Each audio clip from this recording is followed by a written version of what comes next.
अयोध्या से आए हुए हम अपने सभी किसानों का धन्यवाद और आभार प्रकट करते हैं। साथ ही साथ हम सभी लोग बहुत आभारी भी हैं उनके कि इन परिस्थितियों में जहां सरकार समय समय पर डराती है, उनके अधिकारी अन्याय करने के लिए हमेशा तैयार रहते हैं। उस समय किसान समाजवादी पार्टी और हम पर भरोसा कर रहे हैं। मैं अयोध्या वासियों का और खासकर किसानों का बहुत बहुत धन्यवाद और आभार प्रकट करता हूं। अभी जब बात शुरू हुई तो ये कहा गया कि ये भारतीय जनता पार्टी के भी कार्यकर्ता रहे हैं और आज इनके साथ भी अन्याय हो रहा है। और सच्चाई तो ये है कि इधर जिस तरीके से सरकार काम कर रही है, भारतीय जनता पार्टी के लोग भी जानते हैं कि भारतीय जनता पार्टी उनकी सगी नहीं है। इधर जिस तरीके से भारतीय जनता पार्टी फैसले ले रही है, काम कर रही है, भारतीय जनता पार्टी के लोग भी ये महसूस कर रहे हैं कि भारतीय जनता पार्टी उनकी सगी नहीं है। और मैं एक उदाहरण नहीं, कई उदाहरण दे सकता हूं। जो हमारे किसान यहां पर आए हैं, इनका तो सब कुछ छीना जा रहा है। दादा परदादा से वर्षों से ये खेतीबाड़ी करते आए हैं, अपना घर मकान बना लिया, रजिस्ट्री हो गई हैं, बहुत सी अपने परिवार मिलकर के रह रहे हैं। लेकिन सरकार जानबूझ करके इनकी जमीन छीनना चाहती है। और जमीन किस चीज के लिए छीनना चाहती है?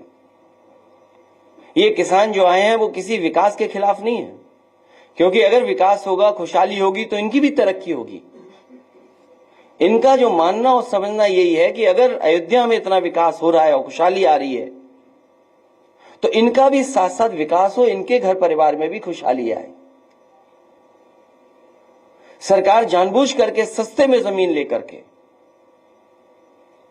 कुछ मुनाफा कमाने के लिए और कुछ लोगों को मुनाफा कमाने देने के लिए ये जमीन जबरदस्ती छीन रही है। समाजवादियों का मानना है कि मार्केट वैल्यू के हिसाब से किसान को मुआवजा मिलना चाहिए। और कई मौकों पर मैं और आप यहां पर बैठ करके कई बार चर्चा की है और यहां तक कहा मैंने कि ये अयोध्या प्रभु राम जी की जमीन है, धरती है उनकी। न केवल भारत, दुनिया के लोगों को वहां के प्रति आस्था है। तो वर्ल्ड क्लास सिटी बने, वर्ल्ड क्लास इंफ्रास्ट्रक्चर बने, लेकिन जो लोग वहां से उजाड़े जा रहे हैं वो उजड़े नहीं, वो भी कम से कम बराबरी के साथ खड़े दिखाई दें। इसलिए मैंने कहा था कि अगर सर्किल रेट बढ़ा करके 6 गुना भी मुआवजा देना पड़े तो सरकार को पीछे नहीं हटना चाहिए। मैं आज फिर दोहराता हूं, जिस समय किसान एयरपोर्ट को लेकर के, अपनी जमीन को लेकर के यहां आए थे, कि वो वहां खिलाफ नहीं थे विकास के, या समय समय पर जो हमसे मिले हैं, जिनकी जमीनें जा रही हैं, मैंने उनसे भी आश्वासन दिया। तो फिर कहता हूं मैं कि इस सरकार से मांग है हमारी कि सर्किल रेट बढ़ा करके 6 गुना मुआवजा मिलना चाहिए। जो मार्केट वैल्यू है उसके हिसाब से उनका मुआवजा मिलना चाहिए। और अगर ये सरकार नहीं देती है, जब कभी भी समाजवादी सरकार बनेगी, तो अयोध्या निवासियों को इसी तरीके से सर्किल रेट बढ़ा करके मार्केट वैल्यू के बराबर उनको मुआवजा दिलाने का काम करेंगे। आखिरकार सरकार को किस बात का नुकसान हो रहा है? जहां आश्रम बनने चाहिए वहां होटल बनाना चाहते हैं। ये बात तो किसी को समझ में नहीं आ रही। अच्छे आश्रम बने, अच्छे रुकने का स्थान बने, धर्मशाला बने, वर्ल्ड क्लास इंफ्रास्ट्रक्चर के साथ चीजें बने, लेकिन अखबारों में विज्ञापन हम लोगों ने भी पढ़ा था कि 5 स्टार होटल बनेंगे। बीजेपी के लोग तो 5 स्टार होटल के खिलाफ थे, उस संस्कृति के खिलाफ थे। कम से कम बीजेपी के लोग ये बताएं कि 5 स्टार बनने के लिए उसमें बार होना जरूरी है कि नहीं जरूरी है, ये बता दें बस बीजेपी के लोग। बीजेपी के लोगों ने कहा, और बीजेपी के लोग बताएं ये बात, सरकार के लोग बताएं कि जो 5 स्टार होटलों के लिए जमीन दे रहे हैं, क्या 5 स्टार होटल उसको माना जाएगा जिसमें बाढ़ नहीं होगा? और हमने वो तस्वीरें देखी हैं, वो पानी का मां गंगा पर वो चलता जहाज देखा हम लोगों ने, जिसको कभी किसी स्टार की कैटेगरी में रखा गया था, उसमें हमने सबने तस्वीर देखी थी बाढ़ की। तो ये सरकार बताइए आखिरकार किस दिशा में ले जाना चाहती है? हमारी समाजवादियों की मांग है कि विकास के खिलाफ नहीं है, अयोध्या वर्ल्ड क्लास सिटी बने, ये नहीं बना पा रहे हैं, समाजवादियों को मौका मिलेगा तो वर्ल्ड क्लास सिटी अयोध्या को बनाने का काम करेंगे। और समाजवादियों ने जो भी काम किए हैं आपको सब पता है, एक एक चीज वर्ल्ड क्लास है। जहां से मुख्यमंत्री जी अन्याय कर रहे हैं बैठ करके, जो सीएम हाउस है, लोक भवन ऑफिस, जो लोग भी निकलते होंगे इसके आसपास वो देखते होंगे कि क्या ऑफिस बनी हुई है। मैं तो ये कहता हूं जिस ऑफिस में वो बैठे हैं उसके बराबर भी पिछले इतने सालों में एक बिल्डिंग नहीं बना पाई है। मुझे खुशी है यहां के किसान हमारे साथ आए हैं और उन्हें भरोसा है समाजवादियों पर। मिल्कीपुर में भी चुनाव है, वहां पर पीडीए के प्रतिनिधि लड़ रहे हैं चुनाव। पीडीए के प्रतिनिधि ही समाजवादी पार्टी के प्रत्याशी हैं और उत्तर प्रदेश का, देश का सबसे बड़ा उपचुनाव होने जा रहा है। मैं तो अपने तमाम जर्नलिस्ट साथियों से अपील करूंगा कि ऐसा चुनाव जरूर देखने जाएं, आप देखने समझने जाएं, वहां की कवरेज हो और तमाम जानकार लोग हैं उनसे भी हमारा निवेदन होगा कि डेमोक्रेसी में ऐसा चुनाव नहीं देखा होगा, ऐसे चुनाव की स्टडी करनी चाहिए। ऐसे चुनाव की स्टडी हो कि आखिरकार चुनाव में जनता कैसे फैसला लेती है। और हम सरकार से भी कहेंगे कि ये चुनाव पारदर्शी हो और पारदर्शी उदाहरण पेश करे सरकार कि ये फेयर इलेक्शन हो रहा है, जिससे कि हमारे तमाम जर्नलिस्ट न केवल यूपी के, भारत के और दुनिया के भी आकर के देखें कि कैसे फेयर इलेक्शन होता है। ये उदाहरण पेश करे आने वाले समय में कि इतना फेयर इलेक्शन हो सकता है और किया जाता है। और सच्चाई तो ये है कि मिल्कीपुर में भी इनके पैर उखड़ते हुए नजर आ रहे हैं। और हम आपसे पहले भी निवेदन कर चुके हैं कि हमारे समीकरण की चर्चा ज्यादा मत करना आप लोग। अगर प्रेस के लोगों ने ज्यादा चर्चा कर दी हमारे पक्ष में तो सरकार वर्दीधारी लोगों को आगे कर देगी। बात तो खत्म हो जाने दो अभी।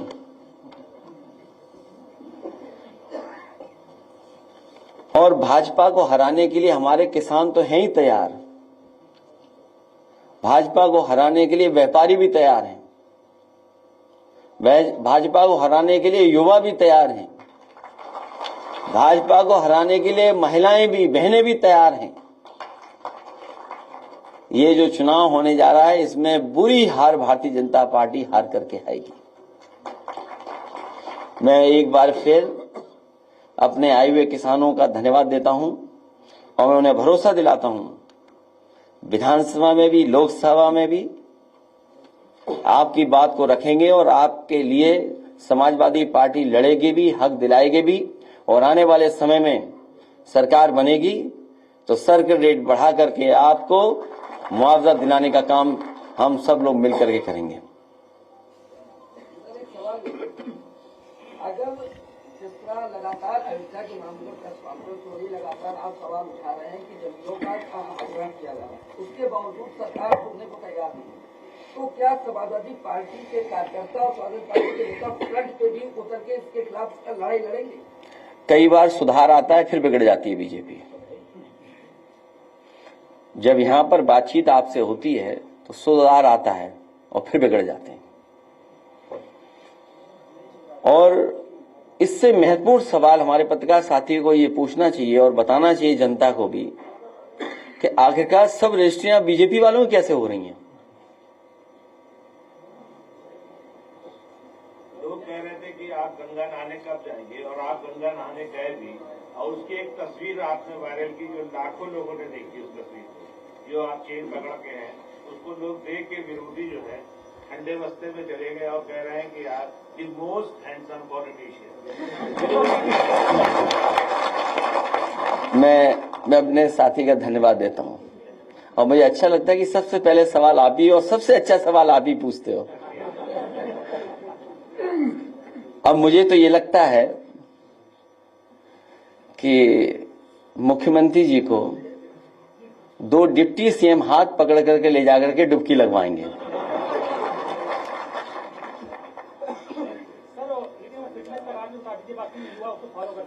ये चर्चा का आज समय नहीं है, लेकिन अपने पत्रकारी साथियों को फिर कभी बुलाएंगे और हम लोग इन्हीं सब बातों पे मिल बैठ करके करेंगे। कुछ हम बताएंगे, कुछ आपसे हम लोग सीखेंगे।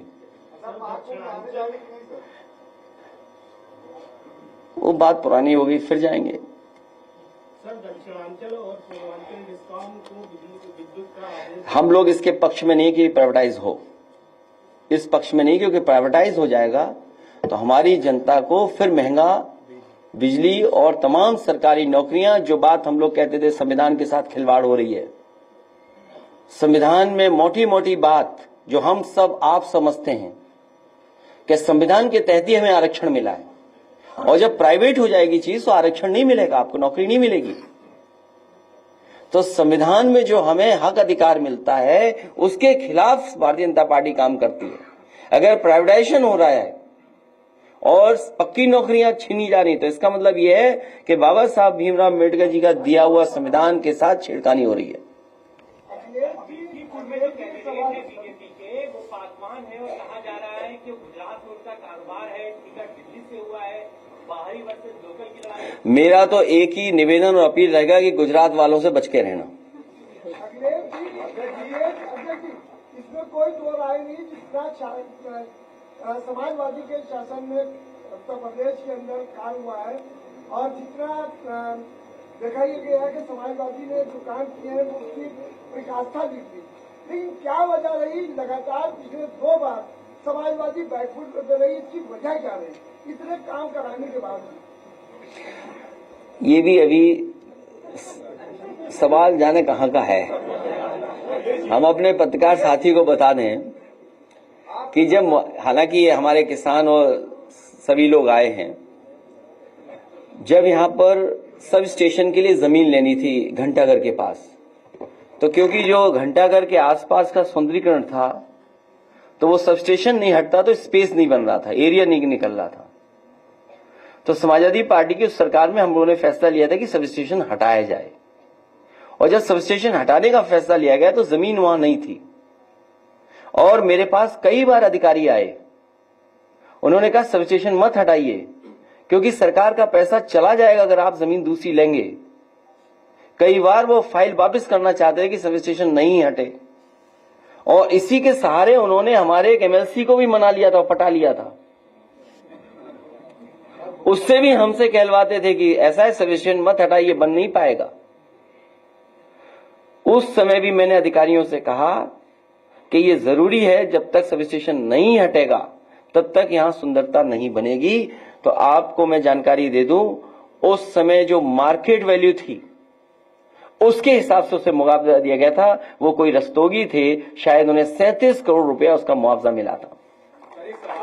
सोचिए आप, 37 करोड़, और बहुत 1 एकड़ जमीन रही होगी या 2 एकड़ जमीन रही होगी, वो अभी मुझे मेजरमेंट्स नहीं पता है, लेकिन उतनी जमीन के सरकार के खजाने से पैसा दिया गया।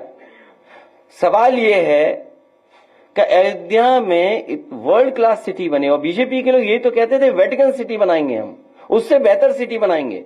अरे बीजेपी वालों, जरा गूगल करके तो देखो वेटिकन सिटी दिखती कैसी है।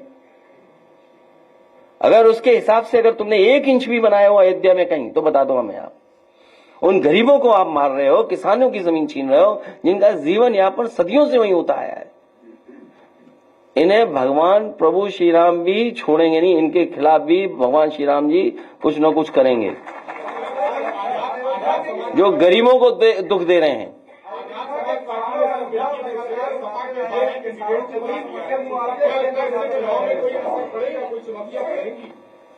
देखिए, समाजवादी पार्टी का प्रत्याशी पीडीए परिवार का है, वो लड़ने जा रहा है, वो मुकाबला कर रहा है, पिछले कई दिनों से काम हो रहा है। हमारा ऐतिहासिक जीत होने जा रही है। बस हमारा आपसे निवेदन है, हमारे समीकरण की आप चर्चा करते हो कई बार, हमें चैनल पर डर लगने लगता है। हमारे ही रास्ते पर भारतीय जनता पार्टी चलेगी, उस पर दूसरा कोई रास्ता नहीं है। जब भी उन्हें विकास के रास्ते पे चलना पड़ेगा तो हमारे ही रास्ते पर, ये पीडीए के रास्ते पर है।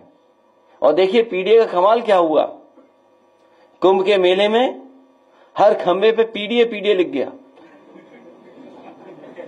आप पता करिए, आप जानते होंगे, हर खंबे पे पीडीए लिखा हुआ था। तो बताओ प्रभु श्री राम ने करा ये कि नहीं किया?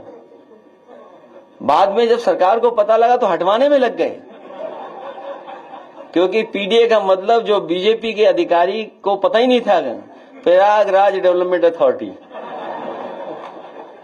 सोचिए हमारा कितना प्रचार किया कुंभ में, अब सुना है कि सब हटवा दिए गए सरकार ने। सोचो ऐसी सरकार है। अध्यक्ष जी, अयोध्या के किसानों का मुद्दा आप लगातार उठाते रहे हैं कि मुआवजे को लेकर दिक्कत है।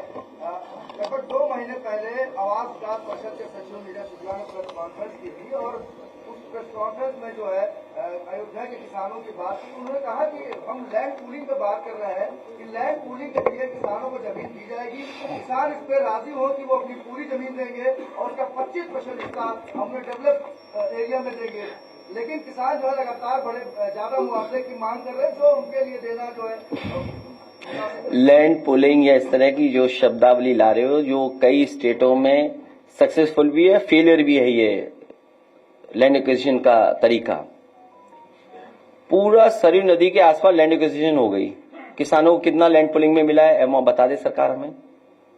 अगर कहीं भी अयोध्या में किसानों की जमीन लेने के बाद किसानों को कहीं डेवलपमेंट के लिए जमीन दी गई हो, डेवलप करके जमीन दी हो, तो बता दें हमें। पूरा सरयू के आसपास सभी जमीन बिक गई। अधिकारियों का कहना है किसान राजी नहीं है लैंड पूलिंग के लिए। हम भी राजी नहीं है। हम मार्केट वैल्यू के हिसाब से पैसा चाहते हैं, किसानों को मुआवजा मिले। अधिकारियों के चक्कर में रहोगे तो समझ लो क्या करना पड़ेगा तुम्हें। इससे अलग हटके है सर, आज बॉलीवुड के अभिनेता सैफ अली खान पे हमला हुआ है, जिसकी अभी प्रेस कॉन्फ्रेंस में आके डॉक्टर्स कर रहे हैं। 6 जगह हमला हुआ था, चाकू का टुकड़ा भी उनकी रीढ़ की हड्डी से मिला है। हालांकि सुबह सुबह ये खबर आई थी और लगातार सभी चैनलों पे चल रही है। सैफ अली खान स्वस्थ रहे, उनका इलाज अच्छा हो। क्या कारण है, किस कारण हुआ है, ये हमारी जानकारी में नहीं है, इसलिए हम इस पर कोई टिप्पणी नहीं कर सकते हैं। लेकिन इस तरह की घटना किसी बड़े व्यक्ति के साथ न हो।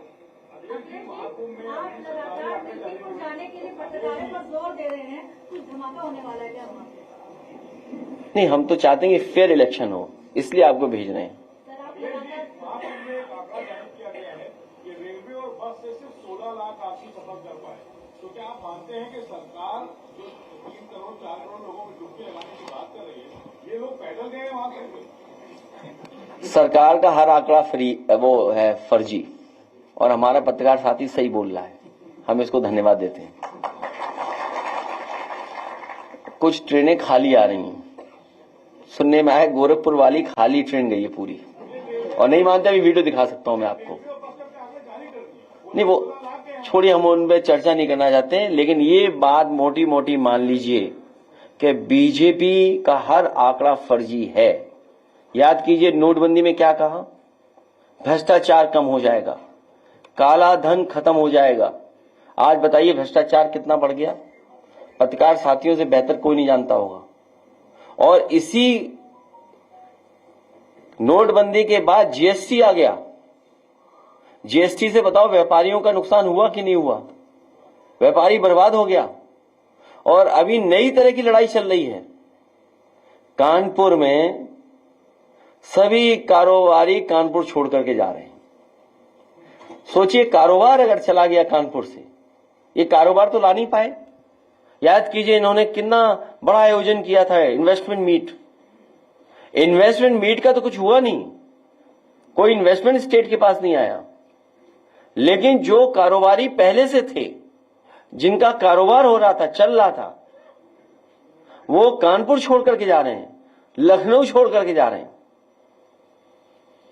ये इनकी जीएसटी वसूली और इनके भ्रष्टाचार की वजह से छोड़ करके जा रहे हैं। जब ये खबरें और लोग जानेंगे तो जो उत्तर प्रदेश में इन्वेस्टमेंट करना भी चाहते थे, वो इस तरह की लूट और बेईमानी के बाद कोई भी यहां पर इन्वेस्ट करने नहीं आ रहा है। और सोचिए, झगड़ा क्या है, झगड़ा पता नहीं क्या है। अभी गोरखपुर में एक उद्योगपति जो भारतीय जनता पार्टी के समर्थक थे बहुत, उनका छापा पड़ा, 600 करोड़ की टैक्स चोरी का सवाल उठाए, 200 करोड़ और बढ़ा देते हैं। इसी तरह कानपुर वाले जानते होंगे, भारतीय जनता पार्टी के बहुत बड़े समर्थक, उनके यहां भी छापा पड़ा। तो ये बात मैं इसलिए कह रहा हूं कि भारतीय जनता पार्टी के लोग भी अब जान गए हैं कि भारतीय जनता पार्टी उनकी भी सगी नहीं बची है। भाजपा नेता को पुलिस ने पीट कर विरोध कर दिया। वो मैंने ट्वीट कर दिया, वो एसटीएफ का सवाल है। सर, नई दिल्ली में भाजपा के विधानसभा प्रत्याशी हैं प्रवेश वर्मा, झूठे भाषण मतदाता हूं। मैं कुछ नहीं कहूंगा उस पर। लखीमपुर में है 6 मंत्रियों के साथ बीजेपी के, बाकी कोई छोड़ गए, इन्हें भी ले जाओ। हाँ भाई, मंत्रियों ने जब काम किया हो, आप बताइए, जिस विभाग में सबसे ज्यादा भ्रष्टाचार है, गांव गांव या किसान बैठे होंगे, घर घर जल वाला, बताओ उस अधिकारी को प्रधानमंत्री सम्मानित कर रहे हैं। आप हमसे बेहतर समझते होंगे, पत्रकार साथी यहां बैठे हुए लोग। मंत्री नहीं बन पाया एक, जिस व्यक्ति को मंत्री बनना था नहीं मंत्री बना पाए, दूसरे को मंत्री बनाया गया। और जिस अधिकारी पे सबसे ज्यादा सवाल उठते हैं, उंगली उठते हैं, उसे बताओ प्रधानमंत्री का अवार्ड मिल रहा है। सोचिए आप। 4 बार मुख्यमंत्री जा चुके हैं दिल्ली को, आप कब जाएंगे? जाएंगे और हमारी तैयारी हो रही है। सर, दिल्ली चुनाव प्रचार के लिए कब जाएंगे सर आप? चुनाव आने सामने की लड़ाई हो रही है, लेकिन दिल्ली में आपकी क्या भूमिका रहेगी? सपोर्ट है या फिर चुनाव में प्रचार करते हैं आप सबको दिखाई पड़ेगा? समाजवादी पार्टी का आप पार्टी को समर्थन है, इसका मतलब ये नहीं कि हम कांग्रेस के विरोध में खड़े हैं। जो हमारी रणनीति थी, जिस रणनीति के सहारे हम लोग काम कर रहे हैं, वो रणनीति यही बताती है कि आप ही पार्टी जो संघर्ष में है और जिस मसले को लेकर के जहां से शुरुआत इंडिया गठबंधन हुआ है कि रीजनल पार्टी जो जहां मजबूत है उसके साथ खड़ा होगा।